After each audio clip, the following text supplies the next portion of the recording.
Hello and welcome to the Gavel. I'm Terry Ikumi. On Tuesday, senators reconvened for an emergency plenary session about 2 weeks after the bill on state police was read for a second time. The Senate President presented a fresh amendment to the bill as received from the President. I am delighted to present to the Senate for consideration the Constitution of the Federal Republic of Nigeria, Alteration State Police Bill 2026. which seeks to amend the Constitution of the Federal Republic of Nigeria, 1999, to create a constitutional pathway for the establishment of state police services in Nigeria. This bill builds on the significant work already done in this regard by the House of Representatives and the Senate, and incorporates additional safeguards to ensure that the creation of a dual policing structure to address our nation's evolving national security challenges will be achieved quickly and effectively to the benefit of all Nigerians. And I'm confident that the Senate will act quickly to consider and pass this bill.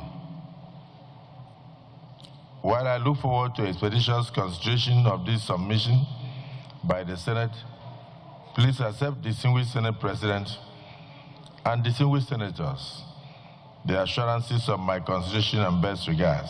Let me also join His Excellency the President of the Senate in appealing most respectfully to all our colleagues to put every other thing aside to ensure to be here tomorrow to participate in a major constitutional duty that we owe to our people who put us here as elected representatives. As we all know, based on constitutional provisions and the rules of the Senate, we need a minimum of 2/3 of distinguished senators to be able to vote on constitutional alteration.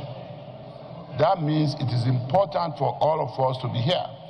And I know that members of public who elected us will also be interested in knowing those who actually participated in this constitutional responsibility.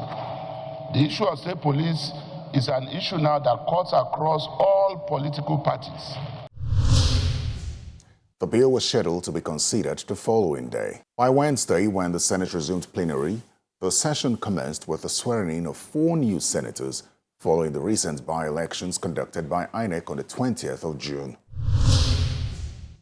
We have distinguished Senator Olaka Nwogu of the People's Democratic Party, who is on his second or third missionary journey to the hallowed chambers. Congratulations, and may we invite the senator from Nasarawa North, distinguished Senator Halilu Danladi Evulu, answer to come for the clerk to administer the oath of office. Please take the stand. The governors of Ondo, Ogun, and Kaduna states were present to witness the ceremony. I, Danladi Evulu Halilu, solemnly swear and affirm do solemnly swear and affirm that I will be faithful that I will be faithful and bear true allegiance to the Federal Republic of Nigeria, and bear true allegiance to the Federal Republic of Nigeria, and that I will preserve, protect, defend the Constitution of the Federal Republic of Nigeria, and defend the Constitution of the Federal Republic of Nigeria. so help me God. So help me God. Israel Asogwa, Do solemnly swear do solemnly swear that I will be faithful that I will be faithful and bear true allegiance and bear true allegiance to the Federal Republic of Nigeria, to the Federal Republic of Nigeria, and that I will preserve and that I will preserve, and protect protect, the Constitution and, of the de- Federal Republic of Nigeria, and defend the Constitution of the Federal Republic of Nigeria. So help me God. That I will be faithful and bear true allegiance to the Federal Republic of Nigeria, and that I will preserve, protect, and defend the Constitution of the Federal Republic of Nigeria. So help me God.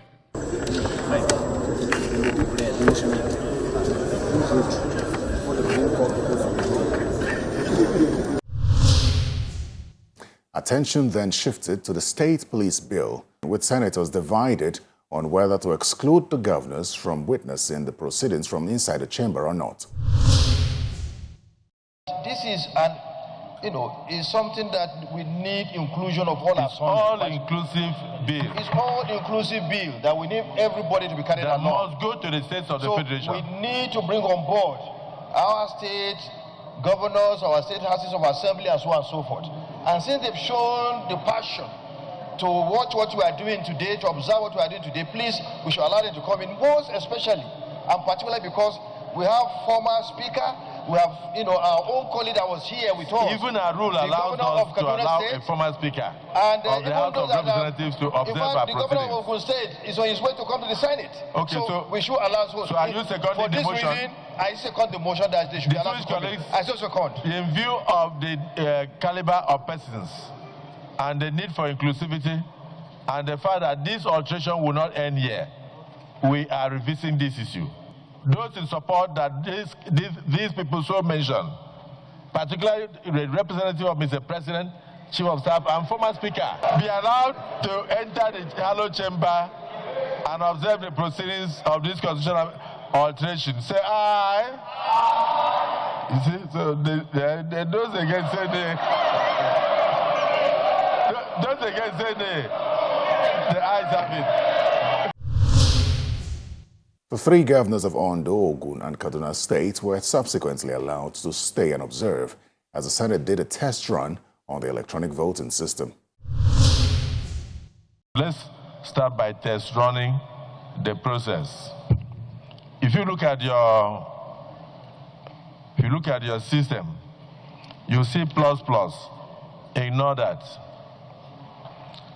When you press plus, when I put the question, that plus means yes.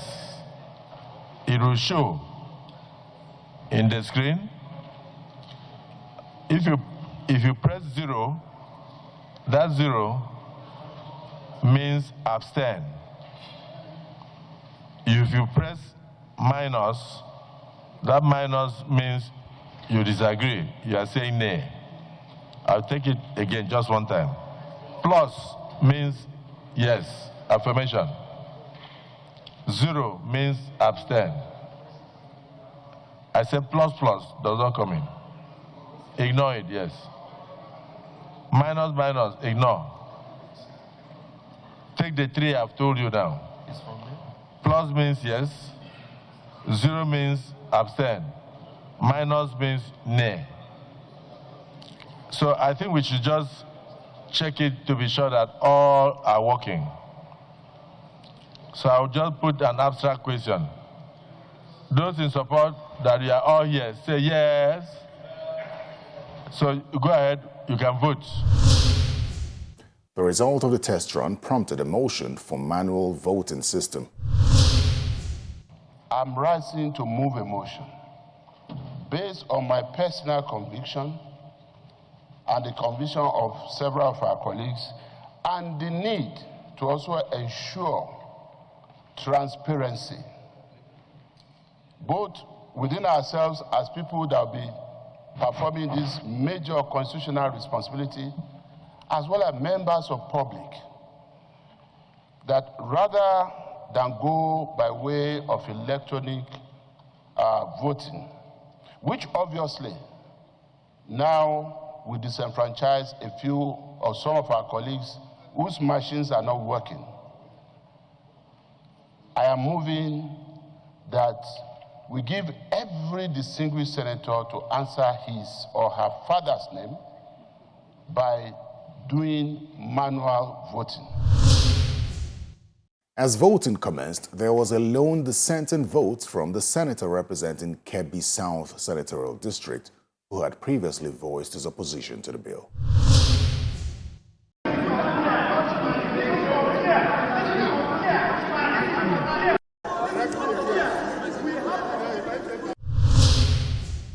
The senator subsequently walked out in protest.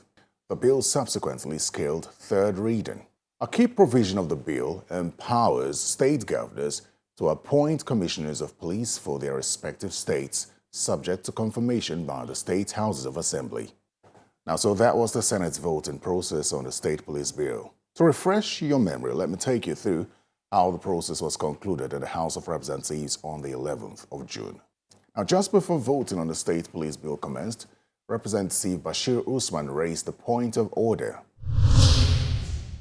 We cannot be able to know what is in this Constitutional Review Committee issue. What we want is that Mr. Speaker allow us to go and study this book and come back and discuss about this issue. Our Nigerian military agencies or security agencies, are they funded very well that they cannot be able to tackle the issue of security? Mr. Speaker, we have so many lapses. Honorable Bashir, we should do justice to Nigerians. It is okay. We should be afraid you have made your point. You can sit down, please. We are going to make free judgment. Honorable Bashir, God will do his own. If you don't sit down, I will take disciplinary action against you. We better be careful. Please sit down. Thank you. Sit down, unless if you want us to refer to ethics and privilege. It was already something that we are very familiar with. No, that's not true now. All the series of order. The voting pattern was explained and a synopsis of the state police bill was given. The electronic voting system is right now not working.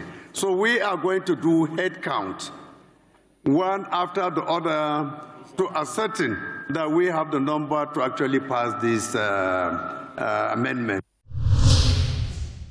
Voting commenced amid some discontented voices. Those in support should raise their hands. Those in support of this bill, please raise your hands. How can we be? Are we primary school students? What kind of thing? Showing the whole world our weaknesses. What kind of thing is this? The process was concluded and the much-awaited state police bill was read a third time and passed. Well, both chambers have now passed the bill for the creation of state police, which will be transmitted to the 36 state houses of assembly for a 2/3 approval and onward transmission to the president for assent before it can become law. Meanwhile, the Deputy Speaker of the House of Representatives, Benjamin Kalu, is defending the state police bill, insisting that the enormous security benefits the legislation seeks to provide far outweighs fears of possible abuse by state governors. He spoke with journalists in Abuja on Friday after returning from a week-long engagement in London. What is more legitimate is that Nigerians should embrace the benefit of state police. And because of that fear that Nigerians have, while drafting this document, we made sure we put in guardrails on what the House of Assembly can do with regards to the powers, the duties, the roles of the state police. We also created, while unbundling police, we also into the concurrent lease, we also put in a parameter where they can legislate and also a national minimum standard that they cannot go below. And the state police cannot be used on partisan warfare, politically associated issues. So it's a beautiful piece of legislation that we are putting together. Welcome back to the Gavel. The Nigerian Center for Disease Control and Prevention is rejecting a proposed National Institute for Public Health and Infectious Diseases Establishment Bill currently being considered in the House of Representatives. The agency's position was made known by the Director General of the agency, Mr. Olajide Idris, during a public hearing organized by the House Committee on Infectious Diseases. He warns that creating a parallel public health institution would duplicate its statutory responsibilities and urged the National Assembly to strengthen existing public health structures instead. The Speaker of the House, however, believes the proposed institute would provide a comprehensive framework for integrating disease prevention and control while empowering Nigerian scientists to develop homegrown solutions to infectious diseases. Public health emergencies require a single, clearly recognized national authority. Establishing another federal institution with overlapping responsibilities will create uncertainty regarding leadership, accountability, and operational command during outbreaks and health emergencies. Questions will inevitably arise regarding which institutions lead surveillance, coordinates response activities, and manages laboratory networks or serves as Nigeria's official public authority. Conflict with existing national and international obligations.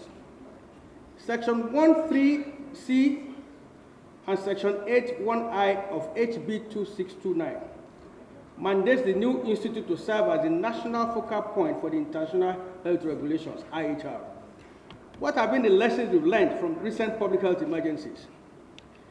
Nigeria's responses to Ebola, COVID-19, Lassa fever, cholera, Mpox, etc., demonstrate the importance of centralized coordination and unified command. Now, the National Assembly is considering constitutional alteration bills to introduce formal key performance appraisals for Nigeria's security leadership. This was part of the presentation by the Deputy Speaker of the House of Representatives, Benjamin Okezie-Kalu, at the Chatham House Africa Programme Roundtable, London, United Kingdom, where he highlighted that Nigeria's challenges are real and that Nigeria's response to them is equally real. He was speaking on Nigeria's 2027 elections, how to ensure electoral integrity amid a deepening security crisis. According to the Armed Conflict Location and Event Data, ACLED report, electoral violence in Nigeria has declined significantly across successive sectors, from approximately 800 deaths around the 2011 election, our most painful democratic chapter, to approximately 150 in 2019, and then down to 109 in 2023. That last figure is particularly telling. We are considering constitutional alteration bill to introduce formal key performance appraisal for Nigerian security leadership, from the Inspector General of Police to the Chief of Defense Staff. Accountability for security outcome is becoming a legislative requirement, not just an optional courtesy. The sanctity of the balance is the trend on which Nigerian legitimacy and continue to have. We will protect it in the hard places and deliver it everywhere, because a Nigerian's vote is the Nigerians to cast, whether it be in Maiduguri, no less than in Lagos, in Mende, no less than in Abuja. Nigeria is not a problem awaiting international solution. Nigeria is a possibility. The Deputy Speaker was also part of the London Climate Action Week, where he delivered a paper. I commend Globe International for its enduring leadership in advancing legislative action across the world, sustainability for its vision, discipline and commitment to bridging the gap between climate policy and green capital. I also acknowledge the City of London and all our partners who recognize that the global transition will not succeed if capital does not reach the global south at the scale, at the speed, and at the cost required. For too long, the international climate dialogue has been defined by ambitious pledges that have not been matched by adequate, accessible, and affordable finance for developing countries. Yet, Nigeria is not here merely to restate a need. We are here to present an opportunity. Nigeria is not asking investors to finance ambition alone. We are inviting them to co-finance the growing pipeline of commercially viable, climate-resilient projects supported by law, supported by public policy, accountable institutions, and legislature committed to delivery. Well, it's time now for Constituency Focus.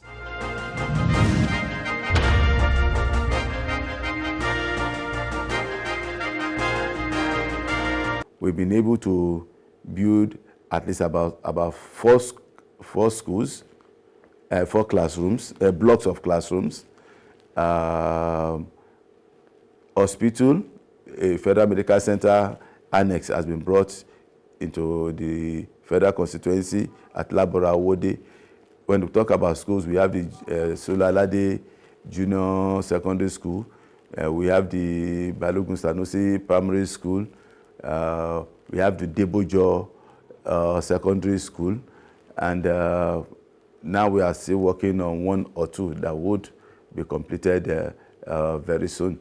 And in area of empowerment, because Ibejuleki used to be an agrarian local government until this dispensation when a lot of activities have been brought over, talking about the free trade zone, Lekki deep sea port, Dangote refinery, and all the rest.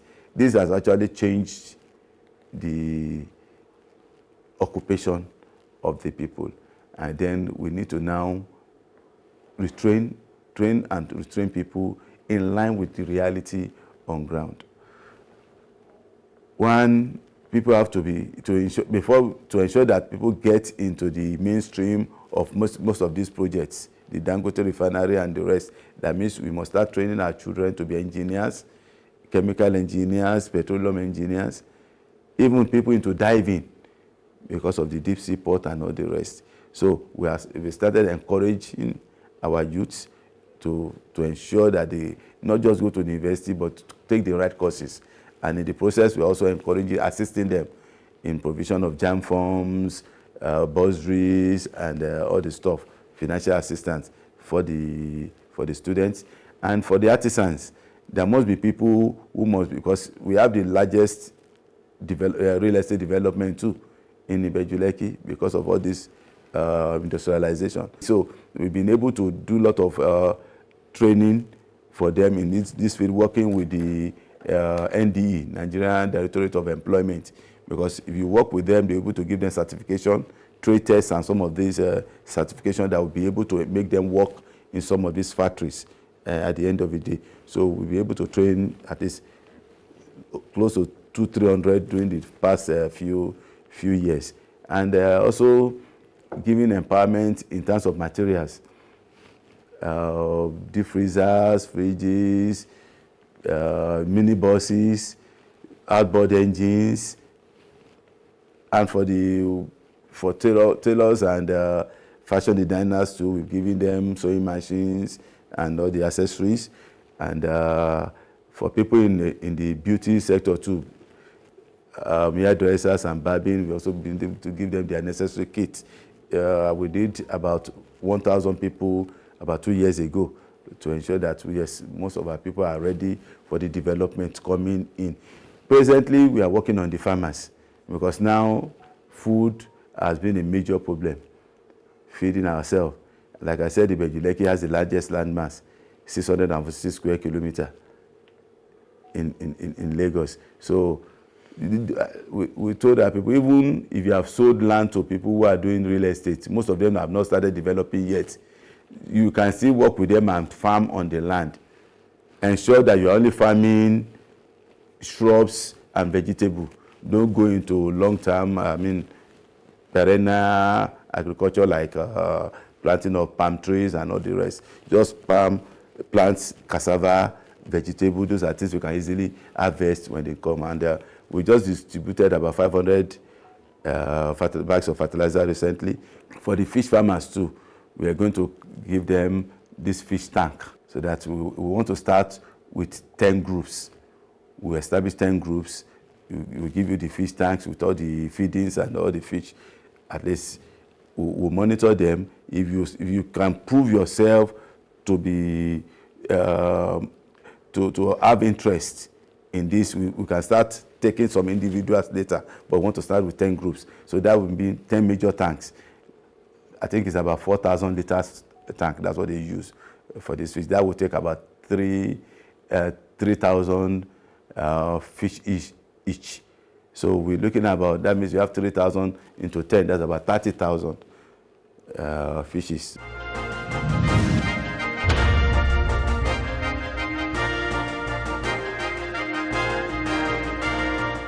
Well, thanks for your time. That's been The Gavel. Do well to send feedback to The Gavel at channelstelevision.com. I'm Terry Kumi. Goodbye.